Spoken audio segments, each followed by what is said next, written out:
I want to begin by thanking all of you for showing such tremendous strength and resilience, but also for staying connected to our community so we can emerge from all of this stronger together. I'm pleased to be able to share with you this Dvar Torah. Thank you so much for listening on the Parshiot of Acharei Kedoshim. Social distancing has suddenly become a new expression in our vocabulary. The studies are showing that by us following these restrictions and socially distancing, so we're slowing the spread of this terrible virus. At the same time, studies show, and we know this, that when people are going through a challenge, they're able to be at their best when they have those social interactions. And so while social distancing is the way that we're protecting ourselves and others, at this time it's made it even harder for us to get through this period of time. Thankfully, we have the phone and technology and online or ways like this for us to stay connected, which has been very, very helpful. But I think there's also another lesson that we can learn from our Parsha as a way to get through this time and to leverage social distancing in a positive direction. The Parsha begins, at least the Parsha of Kedoshim, begins with three psukim that seem to have no connection to one another. The first pasuk says, Kedoshim tiyu, you should strive for holiness. The second pasuk says, Ishimo v'aviv tiro v'eshapsosai tishmoru, that you should have reverence for parents and you should observe the Shabbos. And the third pasuk says, Al tifnu al alilim, that a person should not engage in any form of idolatry. And so the question is, what's the common denominator between these three seemingly disparate topics? What could possibly be the connection between striving for holiness and observing Shabbat and avoiding idolatry? Another question is that each of these three psukim conclude with the phrase, Ani Hashem Elokechem, I am Hashem your God. Why is it necessary for the pasuk and for God to repeat himself and continue to introduce himself to us? I think we get it. We understand that God created the world and runs the show. Why does he have to keep reminding us, Ani Hashem Elokechem, I am Hashem your God? Rav Abba of Pasval, one of the students of the Vilna Gaon in the 1700s, offered a beautiful explanation. He said that these three psukim that begin Parshat Kedoshim are each speaking to a different kind of Jew. The first pasuk is speaking to the Jew who's largely observing all the mitzvos, is knowledgeable of the rules, has a high level of observance, and is telling that Jew to take it up a notch further, Kedoshim to you, and strive for even greater holiness. The second pasuk is referring, however, to a Jew who doesn't necessarily have a great knowledge of all the different mitzvahs. He doesn't understand that there's a mitzvah of having reverence for parents, or that there are particular details in observance of Shabbat. He may respect Shabbat, love Shabbat, light candles to usher in the Shabbat, but he doesn't have a full understanding or commitment to the mitzvah of Shabbat, to kashrut, to sfira, to omer, and to the whole corpus of halacha. And so to this Jew, the Torah is saying, have reverence for parents. Learn about Shabbat, learn about kashrut, so you could reach that level of commitment and observance of the beauty of the mitzvot. And the third pasuk is referring to the Jew who has trouble believing in God altogether. He has questions about the existence of God. He doesn't understand why bad things happen to good people, and because when there's crisis, it shakes his belief and he has doubts. And so to this type of Jew, it says, don't worship idolatry, don't get off track, but rather strengthen your belief in God. So the common denominator is that these three psukim are talking to three different Jews who have different levels of observance.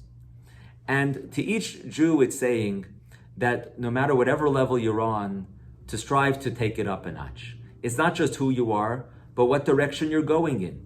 And so that's why to one Jew it says you gotta go to be Kedoshim to you. The second one it says you gotta start observing the mitzvahs. And the other one it says start believing in God, and then you worry about the next level and the level after that. When the prophet Acharei sees angels next to Yehoshua, he describes the angels as omdim, as those who are standing by, as opposed to human beings who are described as mahalchim, as people who are on the move. A Jew has to be in a perpetual state of motion. For this reason, Jewish law is called halacha, walking. And we are asked to actively pursue justice. Tzedek, tzedek, tirdof. It's not just that we have to walk, but we have to run.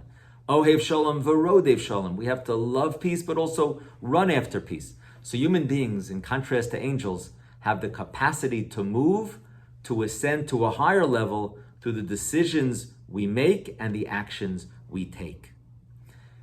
However, at the same time, each pasuk ends, Ani Hashem Elokechem. That yes, every person has to strive for personal growth, but Hashem loves every single Jew. Hashem says to the Kedoshim Jew, I am Hashem your God. To the other Jew of observing of Shabbos, I am Hashem your God. And to the Jew who's struggling with belief, I am Hashem your God. Hashem says, I have a relationship and covenant with every single Jew. And I care and love him or her equally. And so if Hashem shows such love and care to every single Jew, no matter whatever level he or she is on, then we have to follow suit in the spirit of imitatio Dei. We have to emulate Hashem and also show love and respect and care for every single Jew and every single human being who's created in the image of God, but certainly every single Jew who's part of our extended family. And so while on the one hand, we strive for greater personal growth, we make demands upon ourselves and our families.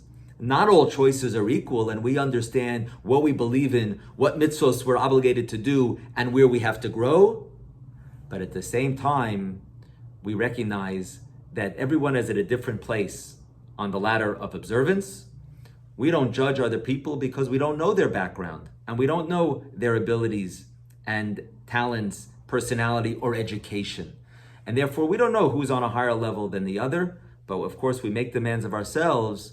And if God says, I am your God, and I'm your God, and I'm your God, to every single Jew, we also, while we make demands of ourselves to grow, we have love and care and respect for every single Jew, no matter his level of observance, no matter his affiliation. Hashem loves every Jew, and if so, we should emulate Hashem. When Yom Kippur night, Shmuel Kamenetsky, for Kol Nidre, walked into the shul, to the Beis HaMedrash, with a red tie. This was quite unusual for the Rosh Yeshiva to be wearing such a tie. But people, it was a very, very busy night, and everyone was focused on the tefillah, so nobody asked any questions. Until later, a sweet, sincere Bachar, student in the yeshiva, shared that he had asked the Rosh Yeshiva a question a couple days earlier. And the question that he had asked him was whether it's proper for someone to wear a red tie on Yom Kippur, because that was the only tie he had. And Rav Shmuel assured him that it was fine, but he wondered why he was asking. And he said, because my friends are teasing me and telling me that it's not appropriate. So Rav Shmuel wished him well, and then the Rosh Yeshiva, without using a single word, found a way to make the young man feel respected, feel so big on the holiest of nights when he himself walked in with a red tie. That's showing care for every single Jew, old and young, no matter their level of observance and where they're at religiously. Rabbi Tzvi Yehuda Kook placed a photo of Theodor Herzl on the shelves of his study. Among the other pictures of the great rabbis from the Vilna Gaon until his father, Rav Avram Yitzchak HaKohen Kook. And Rav Yoel Ben Nun, my Rebbe in Gush, writes that I've seen many photos of great rabbis. I've also seen many photos of Theodor Herzl, but I have never seen, until this very day, I've never seen them together in the same office, until I saw it in the study of Rabbi Tzvi Yehuda Kook, the son of Rav Avram Yitzchak HaKohen Kook. And when I gathered my courage and I asked him, Rav Yoel Ben Nun shared, what is this picture of Herzl doing among the photos of the other rabbis? So Rav Tzvi Yehuda HaKohen Kook said, perhaps some don't like it, but I believe he was sent by God to begin taking us out of the exile. Theodor Herzl may not have been religious or observant, but he was a great leader who shaped Jewish history. Rav Tzvi Yehuda Kook recognized that, and so he put his picture in his office. We have to see the good in every single Jew and also in every situation. And at this time of social distancing, so it's not just technology that keeps us connected, but we have the opportunity to reflect on the nature of our relationships with others and how we often take them for granted. And I think if we look around in our community, we see other communities, and also in Israel, you see the incredible amount of chesed, of kindness that people are doing for one another. There's meals and deliveries and errands that are being done for other people. We have to give a shout out to the doctors and nurses and healthcare workers who are battling on the front lines, putting their lives at risk to treat COVID patients and to treat all patients in the hospitals. People are there for one another in ways that they've never been before, in unprecedented ways. People are describing over and over in emails, this is an unprecedented time. But it's also unprecedented. It's unprecedented in the area of the chesed, of the kindness that people are doing for one another. COVID doesn't just stand for the virus. Perhaps COVID stands for chesed of virtually inconceivable dimensions. And it's just amazing to see the ways that people are reaching out to one another and supporting one another during this time. And at this time when we're hitting the reset button and people are hunkering down in their homes, it's getting us to think anew about that we're all equal. We all share this planet with everyone else, and we're part of the project of humanity. And it's kind of leveling the playing field because we're all in this together. And perhaps that's teaching us this lesson, but we have to focus on it and commit to it, to show love and respect to every single human being, no matter their race, their color, their ethnicity, their religion, and to show care and love and respect, special love for every single Jew, no matter their denomination, no matter their level of observance. During this time, we could think about how we view other people who might be different than us or express their Judaism in their own way. And so as we strive for personal growth towards higher Kedusha and with the demands on ourselves, let us remember this story of Rav Shmuel Kamenetsky and the way he cared for this young student.